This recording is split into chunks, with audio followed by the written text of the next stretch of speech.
Hello everyone, this is Sehajpreet Singh and I welcome you all to another video in this series. We have already seen the features of Java and that Java is an object-oriented programming language.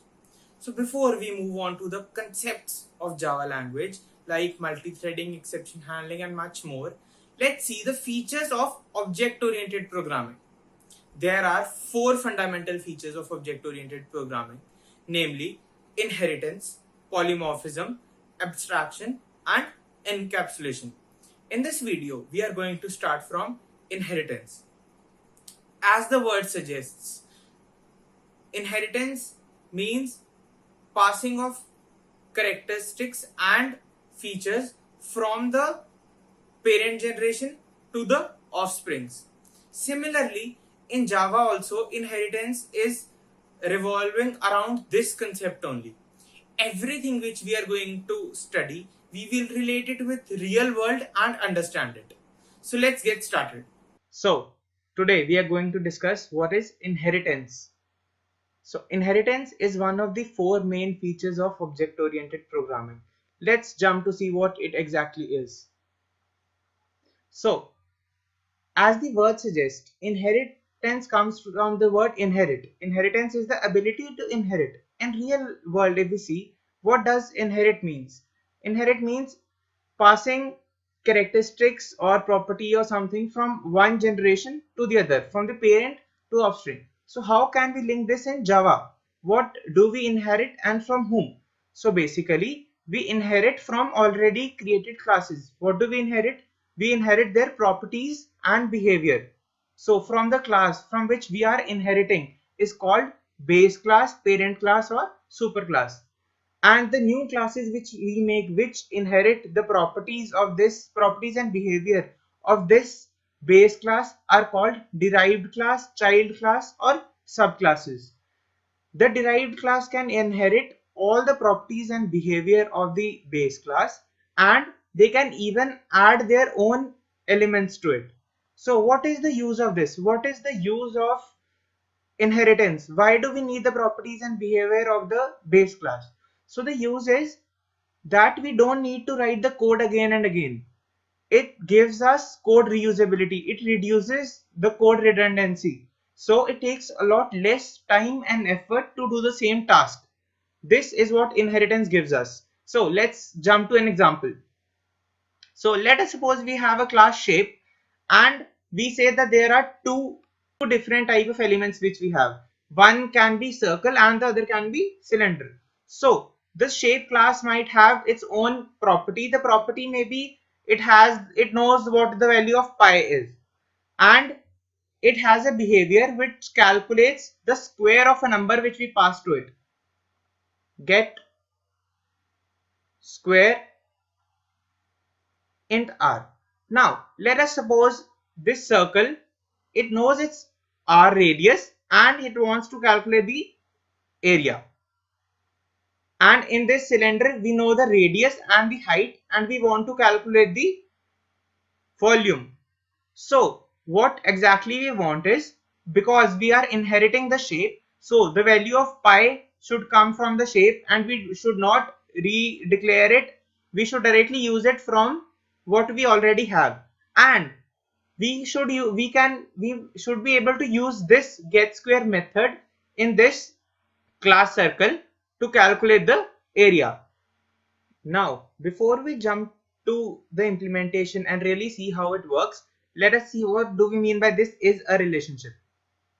So, we say that inheritance represents is a relationship. By this, we mean that we can say that the circle is a shape and the cylinder is also a shape. This is because we are inheriting the features of shape in circle, and in cylinder also we are inheriting the features of shape, but we cannot say that circle is a cylinder. I suppose we are clear. And now let's jump to the implementation of this. Let's code this and see how it really works. Now I've already created the class inheritance. Let me create the class shape. And as we said, let us suppose that shape has two things. First of all, shape knows the value of pi as 3.14, and shape has a method get square, to which we pass a number, and it returns the square of it. So what will be the return type of this function? Double.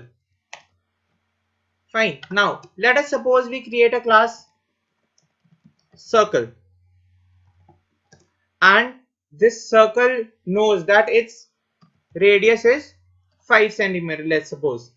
Now we want to get the area of this circle, so let the function be get area. And what is the area of a circle? Pi into r square. So we will simply return pi into get square r. So now it shows an error that we cannot use this pi and get square. Why? Because we, as of now, we have not inherited the shape. So how can we do it? We can inherit it using the extends keyword. So now our circle extends shape, and now we can see that we can clearly use the method and variables of the class which we have inherited. Let us suppose we also have a class cylinder which also extends shape, and it knows that its radius is 5 and height is 2. Now let's suppose this also has a method get volume, and we return pi into get square r into h. H is, we have defined it the complete height, so into height. Now let's suppose I create the object of the class circle. Circle C is equals to new circle, and I call this get area method of the circle. So I simply print it because it will return us a double value. So I call this get area of the circle. So C dot get area. So what I am expecting it will return us 3.14 into 5 into 5. Let's run it and check if it works.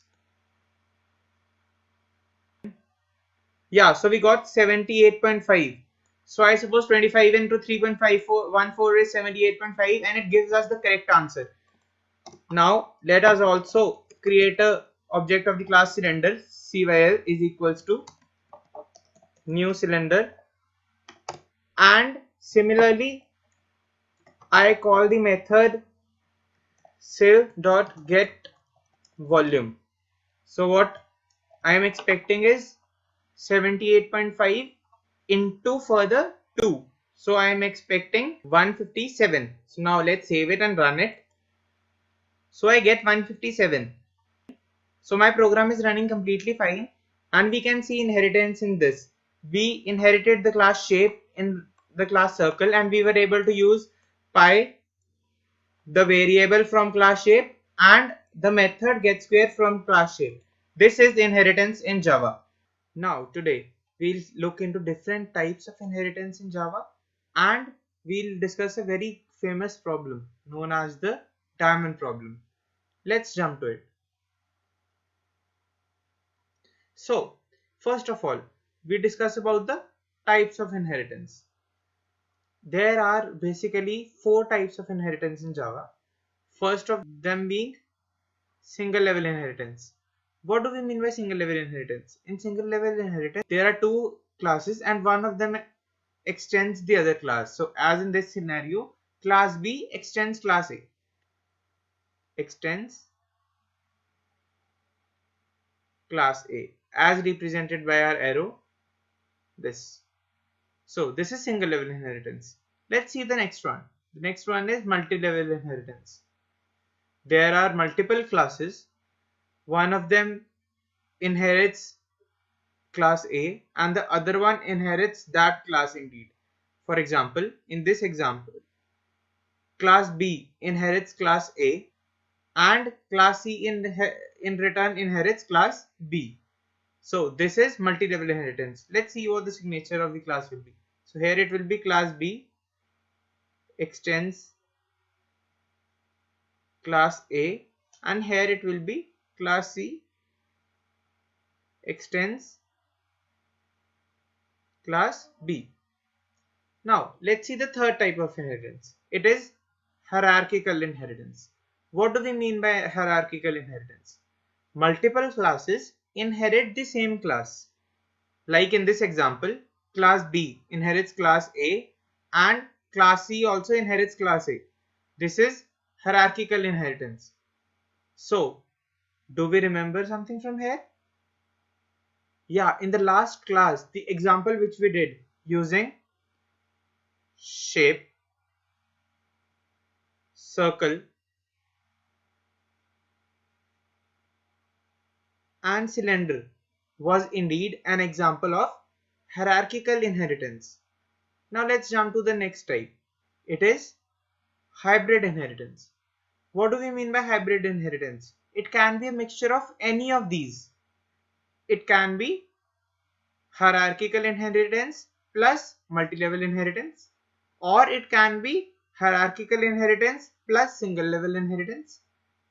It can be a mixture of any of these three.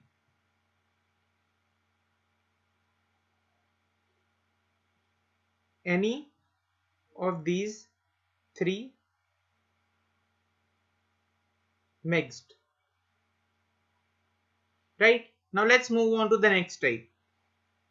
The next type is multiple inheritance. What do we mean by multiple inheritance? By multiple inheritance we mean that let us suppose we have two classes, class A, class B and class C. So multiple inheritance means that a single class inherits two or more other classes. This is called multiple inheritance, and as we can see, this is not allowed in Java. And we have specifically mentioned not allowed in Java through classes. So do we mean multiple inheritance can be there in Java but using something else? So the answer is yes. So what is it? It is interfaces. So now what are interfaces? Don't worry, we'll be covering that in the upcoming videos. Now the main question which arrives in our mind is, why don't we have multiple inheritance in Java? What is the problem? If we talk about real world, everybody has more than one parent, right? Everybody has two parents indeed, a mother and a father. So what is the problem? Why don't we have it in Java? So to understand this, let's go to a very famous problem known as the diamond problem.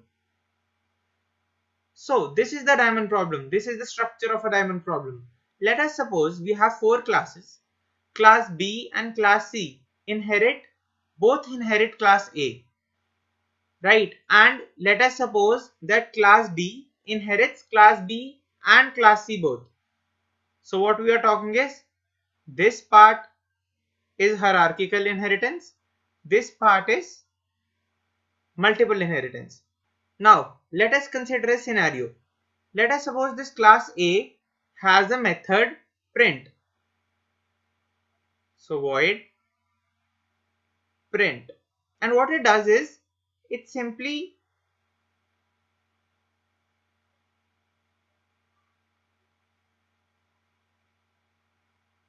prints a. It simply prints a. SOP stands for system.out.println. Now let us suppose B and C both override this function. What do we mean by override? Override means they give their own functionality to this function. So inside class B, we change this void print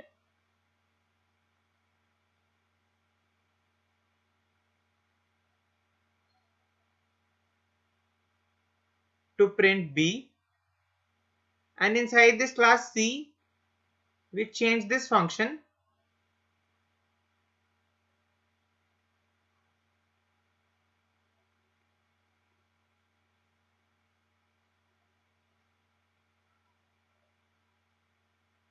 to print C. So now inside this class D we call the print function.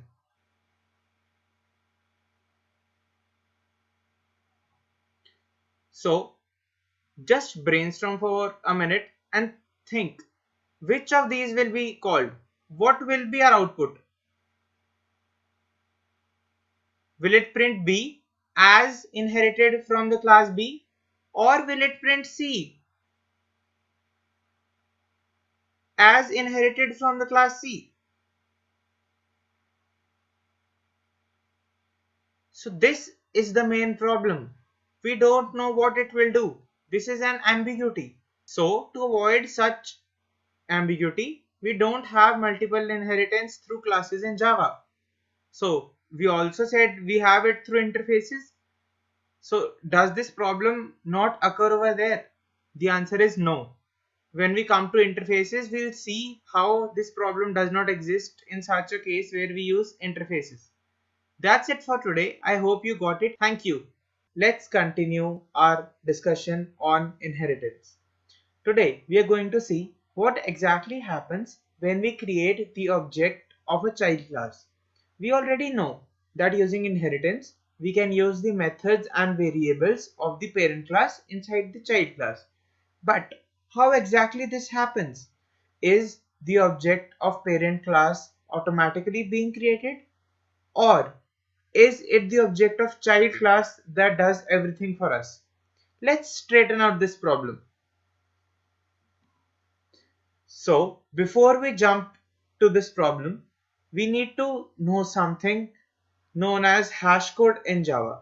So what exactly a hash code is and how it will help us in this problem. Hash code is a unique integer value that is associated with each object in Java. We say that it is unique.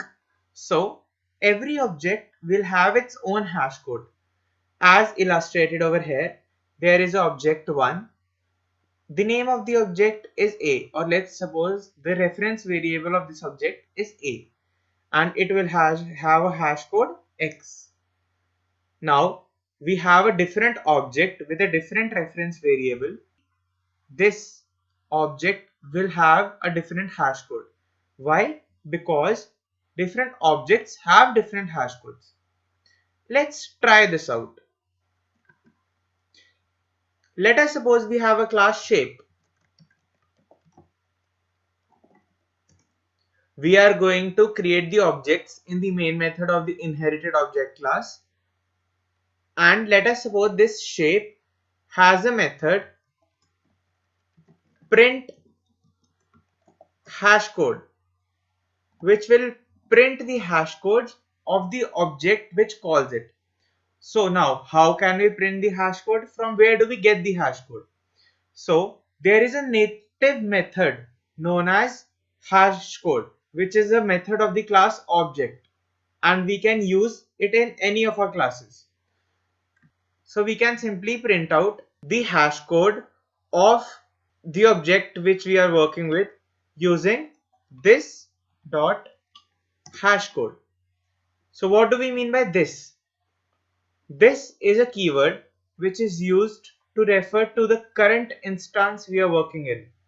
So let us suppose it's a name for the current object, the object which will call this function print hash code.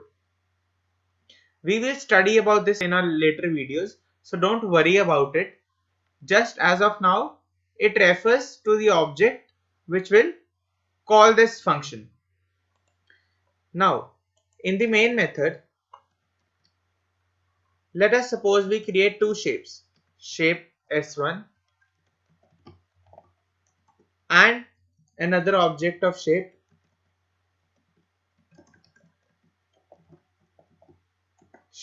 S2. Now let us call this method print hash code for both the objects. and s2 dot print hash code. As both the objects are different, so we expect that their hash codes will be different. Let us run it and check. So as we see, we got two different results. Now let us consider another scenario where we create a new reference variable and equate it with the reference variable s1. So what exactly we have done is, there is one object and there are two reference variables for it, s1 and s3. Now let us call the print hash code for s3. Now as there is only one object and two different reference variables, or let us suppose two different names to it, so what should our output be? So clearly, as we see, the output of the print hash code function for S1 is same as that of S3.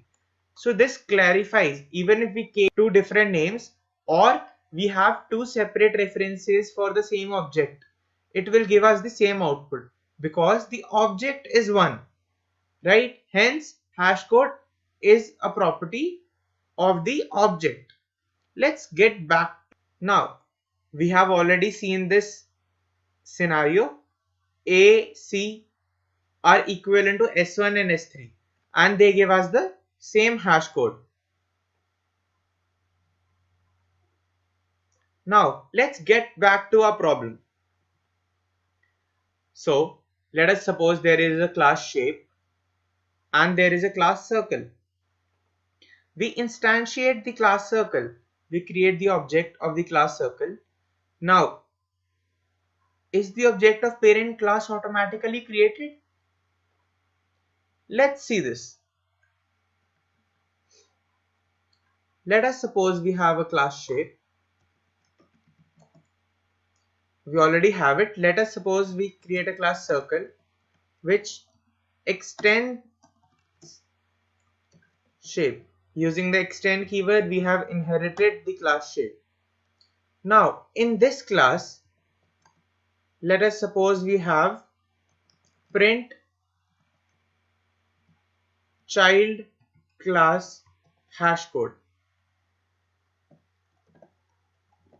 The name of the function is a bit long, but it's good for clear understanding.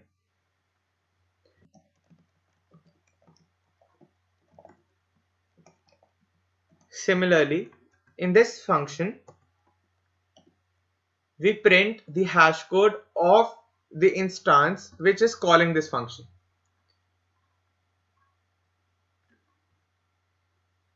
Now, let us suppose we create an object of the class circle. Circle C is equals to new circle. And we call the print child class hash code function of this class circle.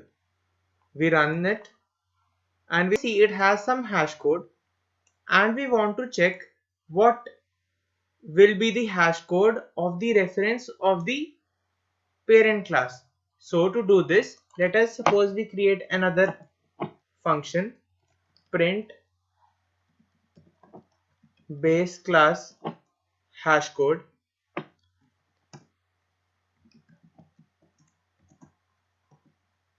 And in this, we call the hash code function using the reference of the parent class. So how can we do it? Using the keyword super dot hash code. So what super will do is, it will refer to the instance of the parent class. So now if we get the same hash codes in both these functions, hence there is only one object being created. But if we get different hash codes, it will mean that an object of the base class is automatically being created. Let us run this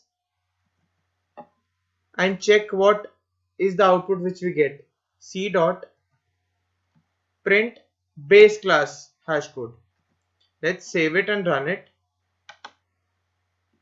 As I can clearly see, that there is only one single object because the hash code of both the functions in the child class and in the base class is the same.